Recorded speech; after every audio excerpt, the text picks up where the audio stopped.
Magandang araw sa inyo. So, ngayon ikatlong markahan, isa sa mga output na gagawin ninyo ay ang pagsulat ng ilihiya, lalong-lalo na sa Filipino 9. Kaya naisipan kong gawin ang video tutorial na to para sa inyo, para magabayan kayo sa pagsulat ninyo ng inyong sariling ilihiya. So ngayon, talakayin natin ang mga hakbang sa pagsulat ng sariling ilihiya. Ang unang hakbang ay pumili ng paksa. Pumili ng paksa na nais mong gawan ng ilihiya. Maaaring ito ay magmula sa personal mong karanasan o sa isang pangyayari o sitwasyon na nais mong bigyan ng pansin. Pero teka muna, ano ba ang pinapaksa ng ilihiya? Siyempre ito ay pagdadalamhati sa isang taong nawala o kaya ay pumanaw o kaya ay iniwan tayo. Kaya doon tayo mag-focus ng ating paksa. Sino o para kanino ang gagawin nating ilihiya? Ikalawa, isipin ang tugma at sukat. Ang tugma at sukat ay mga mahalagang elemento sa paglikha ng ilihiya.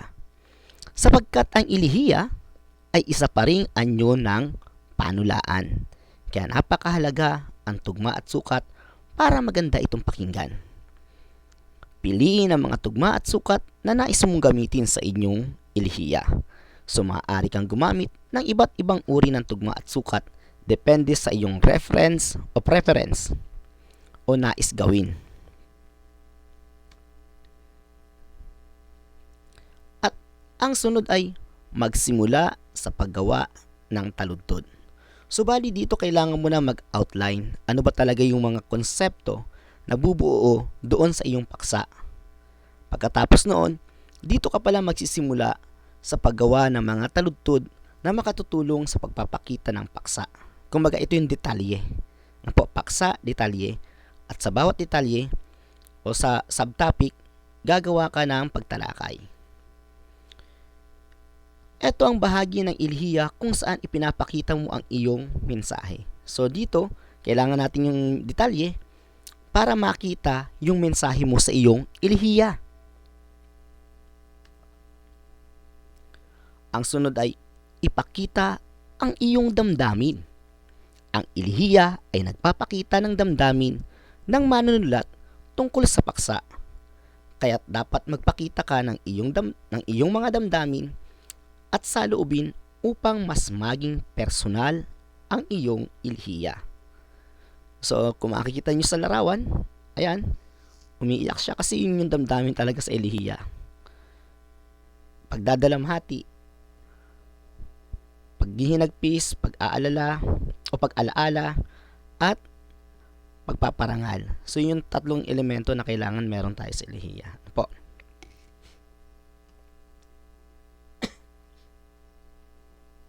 Okay, so dito na, iaayos na natin, gaya ng nabanggit ko kanina, ibalangkas ang ilihiya. So ito na yung final natin, ano po? Ibalangkas ang mga taludtod sa isang makabuluhan at epektibong paraan. Magkakaroon ito ng magandang flow at ugnayan sa bawat taludtod. Kumbaga, magiging maganda yung pagkakasunod-sunod nito kapag nakaayos. So paano ba ang tanong dito ay paano natin ibabalangkas o i-outline? So unang-una, ano ba yung mga magkakakonekta o magkakaugnayan na ideya? Yun ang kailangan natin pagsamasamahin. Yung mga magkakaparehong ideya, kailangan magsama-sama, at yung kontra-idea, kailangan magsama-sama pa rin. Para maganda, ang ating pagbabalangkas. So kung makikita ninyo sa ilihiya, kadalasan naman dito ay magkakaugnay lamang. Pinagsusunod-sunod lamang natin ang mga pangyayari batay doon sa ating karanasan. Sunod ay tugtugin o bigkasin ang ilihiya. So, kaya ko dito sinabing tugtugin kasi mas maganda kung lalapatan natin ng musika ang ilihiya. Gaya sa aming pagtalakay, ginamitan ito ng kisdarin yata yun. Yung tin tin tin tin tin tin tin tin tin. So, ganon. So, kung malalapatan mo, mas nagiging emotional siya kasi yung musika may din yun, hiwaga. So, Pagkagawa ng ilihiya, maaari mong subukan na tugtugin ito o bigkasin. Ito ay magbibigay daan sa iyo upang malaman kung paano ito maririnig sa tunog at kung paano ito magiging epektibo ang pagpapakita ng mga salita.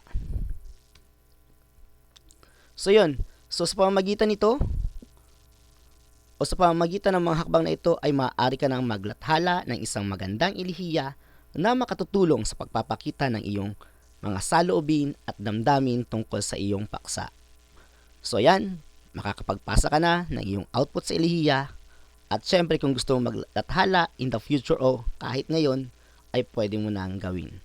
So, maraming salamat sa panonood ng video ito at syempre inaanyayahan kitang patuloy na subaybayan ang mga susunod pa nating video tutorial sa Filipino.